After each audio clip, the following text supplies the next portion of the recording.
So did you ever think about what the bubble actually is? Like, I've tried to explain it before, but people don't really understand what I'm talking about. It's all this thing that we're doing. People think I'm probably slightly crazy or my head's not quite on right when I talk about this. As if it's sane to think that everything that we're doing is the right way. That's the reality that we're in. I mean, for all we know, it is. We don't know any other reality. We guess other realities through math, like the fourth dimension is possible, or maybe dimensions beyond that. We theorize about the multiverse, or the fact that things at a very, very large scale seem to make sense beautifully in mathematics, but don't make sense to why we exist. And things like the really, really small, like the quantum, and how at a base level everything just seems to turn to a randomness mesh. But then we can still order it and use it in a machine that allows us to come up with answers? Probability? It does feel like a video game, doesn't it? But that's not quite what I was trying to explain here. I think people think that I'm full of shit when I say that I'm able to step outside the veil, because it is true.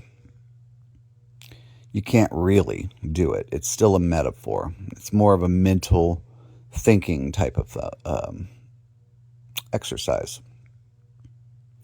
It works a little bit like this. So if you strip away all of the things, the birthdays, the family events, the job, the ego, all of the other people in your life, and you just kind of sit on a throne above all of it. This is a metaphorical throne, guys. Okay? So what you're doing is you're sitting above it all, right? You're just a entity floating in the universe. You can put it yourself in whatever ship you like to feel comfortable. You don't have to just be out in open space and can just breathe as if you're, in some sort of entity from Dragon Ball Z or something that can, some kind of Superman. It's not that. But whatever you're comfortable being, just put yourself in those shoes. And then look back. Look down at the earth. Look out at the stars. You can even pull up a box in front of you and look at the quantum if you want. You're basically in a chair, an observer, on top of the reality that's been given to us.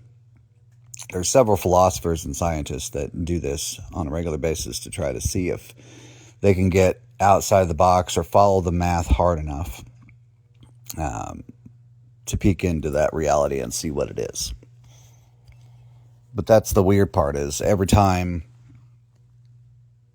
that we peek farther, whether it be out or in, it just brings up more questions. We think we get an answer, right? And we get some amazing technology that comes out of it. There's everything around us, the phones, the buildings, it all came from math. It all came from the universe. It all came from an aha moment where we're like, hey, look at this. The universe can do this cool thing. I wonder if we can manipulate it. So we build different kinds of machines that can build more machines, basically, to try to figure out what reality is. But every time we do, every time that we get down to, say, the quantum, and we're splitting atoms and we're finding that the very fabric of things is almost a wave and a particle at the same time.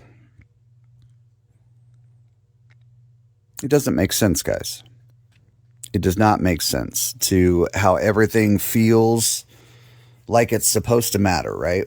We have this consciousness that we all share, that we feel things, that we know things are supposed to be a certain way. We have intuition. We have all of these senses that tell us that life is supposed to be more than it is.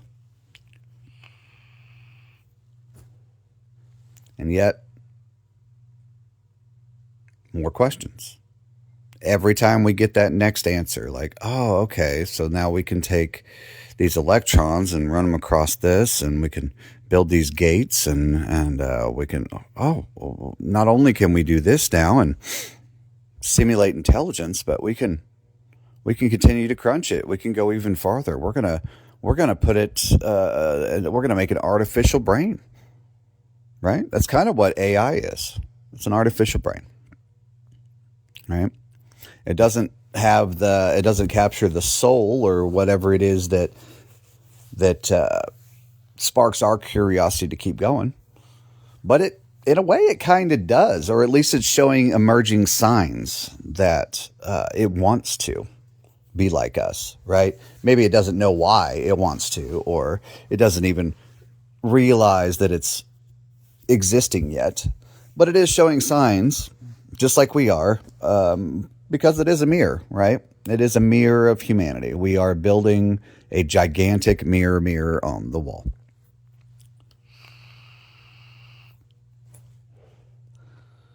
And these AIs, who knows? Maybe that's the only future that we really have, because I don't know if you guys knew this, but the universe really doesn't like life.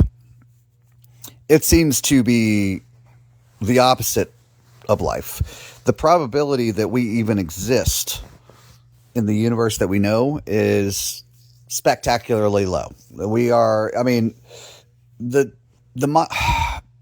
it's like twofold, guys.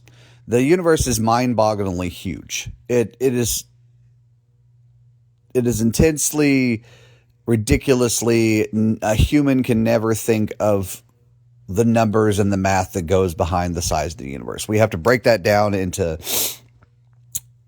different numbers to make sure that we can even comprehend the size of them. We're never going to understand the complexity of it, I don't think. Only maybe if we evolve for the next few 100,000 years, but I digress. Us humans have been around for, 350 to 400,000 years?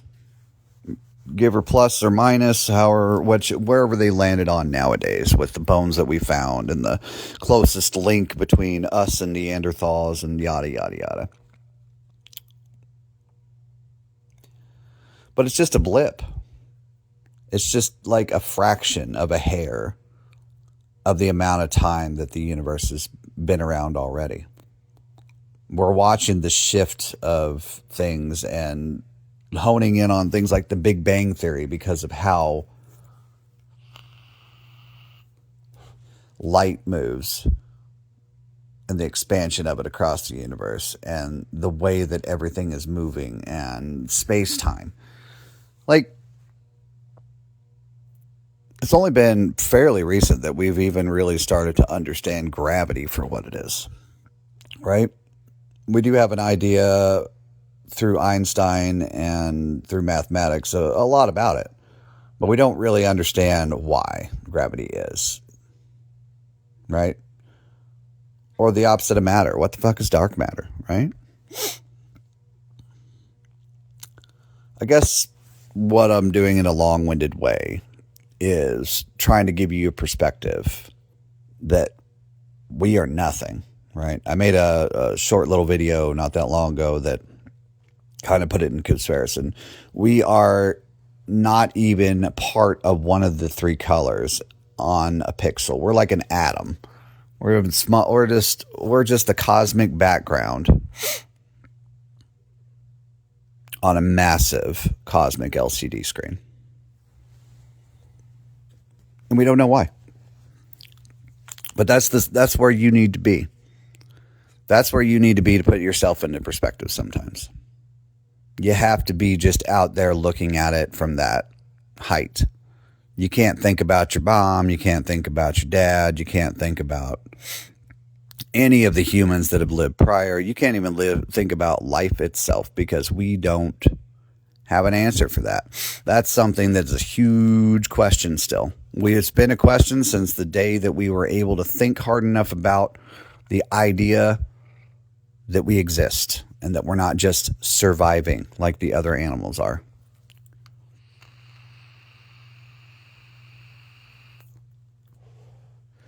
That's what gives me that perspective. That's what people don't understand when they're trying to tell me, well, what about this? But you got to do that. But you got to make sure this happens. I mean, do you?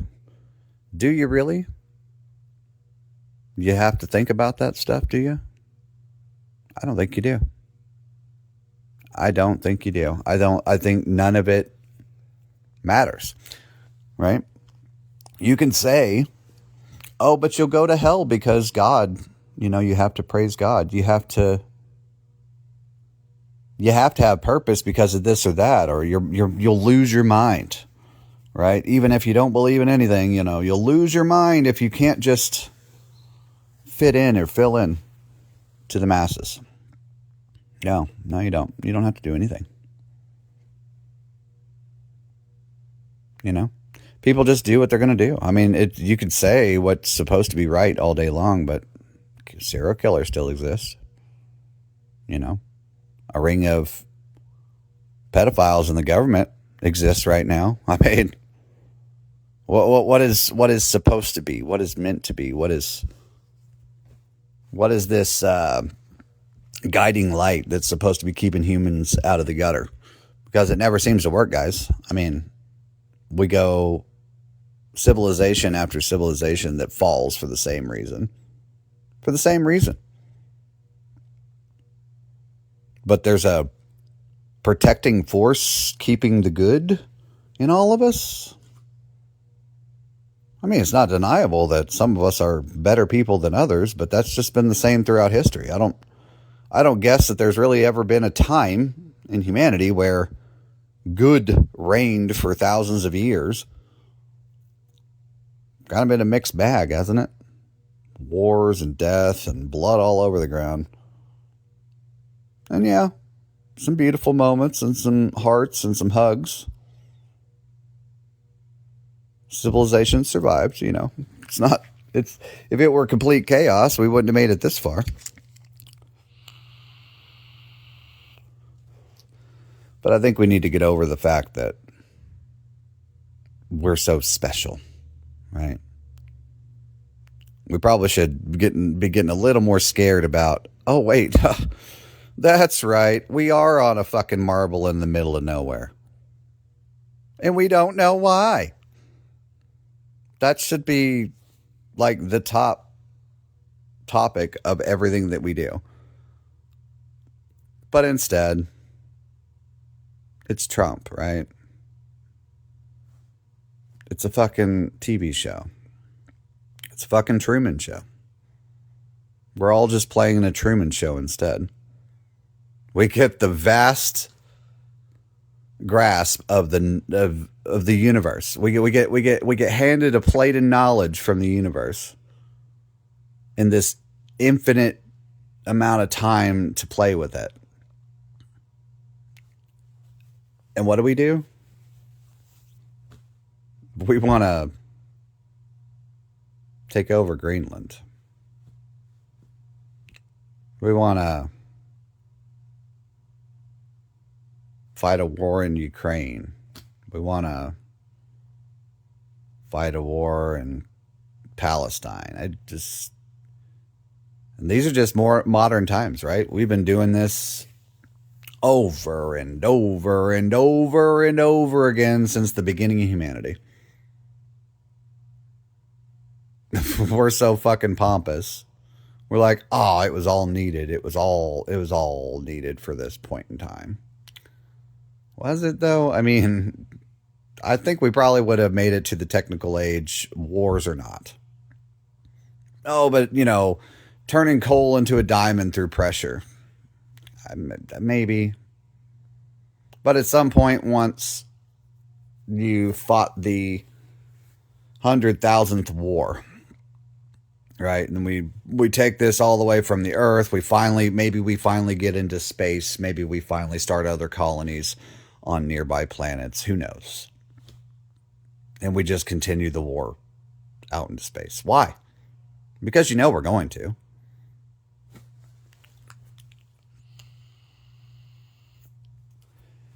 Because nobody wants to see outside of the veil. Maybe they do see it, but they refuse to want to believe that that's the reality, right? But it is, guys. It is the reality. You don't have to do any of this. This is all by choice. For whatever cosmic reason, we do have choice. Now, granted, society has put guardrails in place if you choose to be a serial killer, or if you choose to be a bank robber, or if you just choose to be a shitty shyster in the first place, right? If you're just a shitty shyster, our society, for whatever reason, through that same choice, puts guardrails in place for behavior like that, right? We don't have to. If you think about it, we don't have to. Rules are arbitrary. Everything that we've made up is arbitrary. We may call a tree, but if nobody's around to call it a tree, it's just a whatever it is.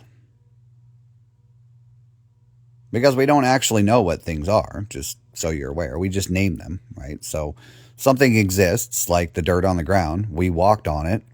We started to do tests on it and to figure out why we're able to stand on it and why it pulls us towards the center. Why it seems to have minerals and compounds in it, why it seems to have living things that move through it, why that living things grow from it. Like, these are all things that we just figure out. They're just handed to us. They're nothing that we know. We don't know anything. We're just observers. And we're bad observers at that. Our brain doesn't even retain all of the knowledge that we absorb.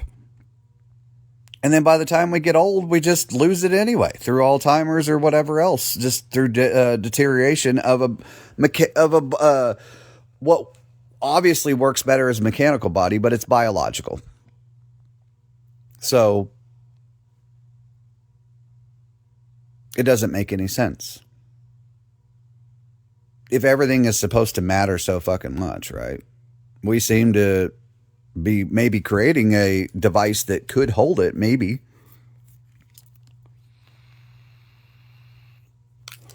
But even that, I mean, they'd have to, find a way to, in the future, to constantly repair themselves so that way they can just replicate forever throughout the universe and maybe finally find the meaning of life. But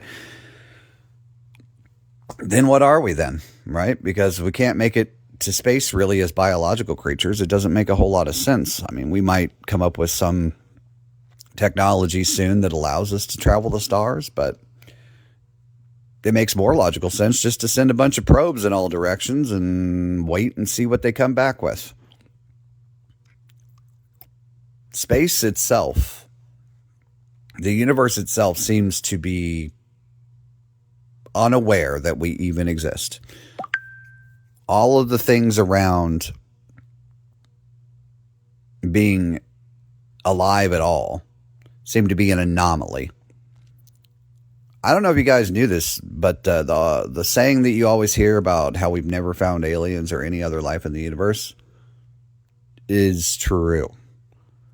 There was a recent story of somebody, they had found some sort of what looked like maybe fossils, like little miniature bacteria or something on a rock on Mars.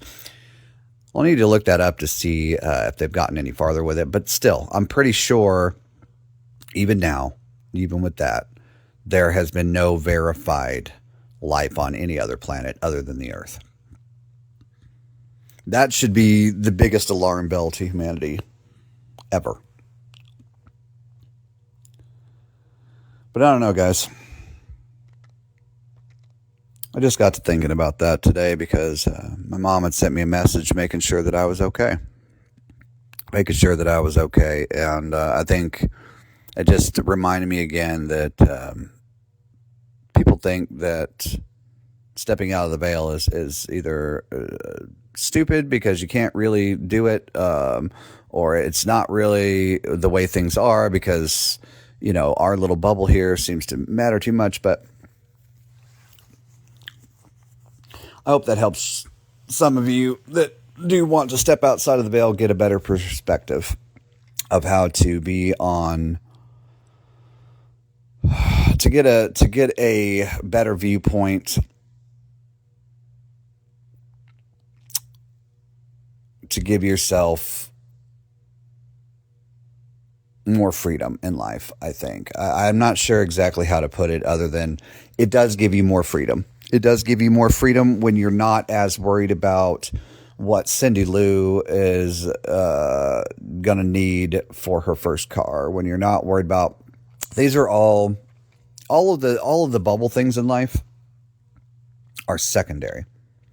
And I know a lot of people aren't going to agree with me on this, but it's true. They're all secondary. The only thing that's above all else is our thought for the reason of meeting and for survival. That's it. We want to survive, right? We don't want to go extinct. We are the only ones that appear to be aware of our own existence, of our own universe, right? We're like the universe looking in at itself. We are like drops in an ocean, but we are the ocean at the same time.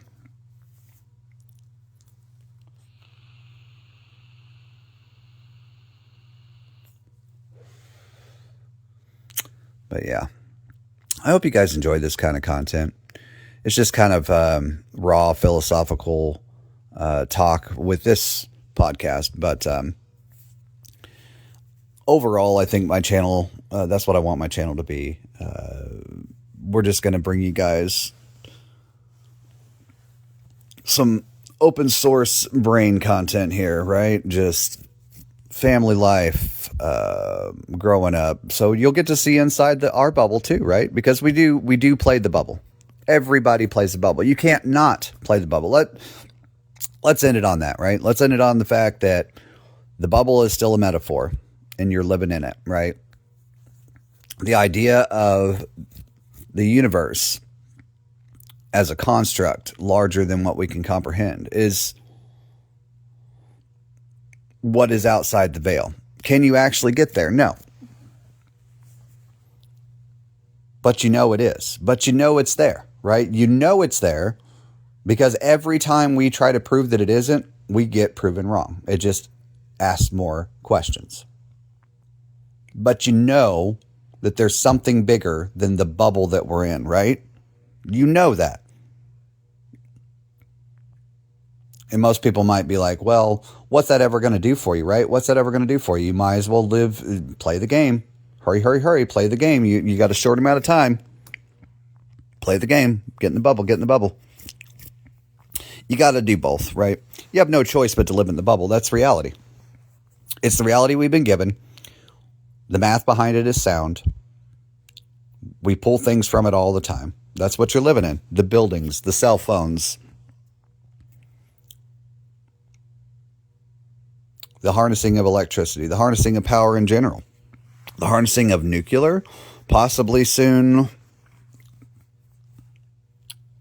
with fusion.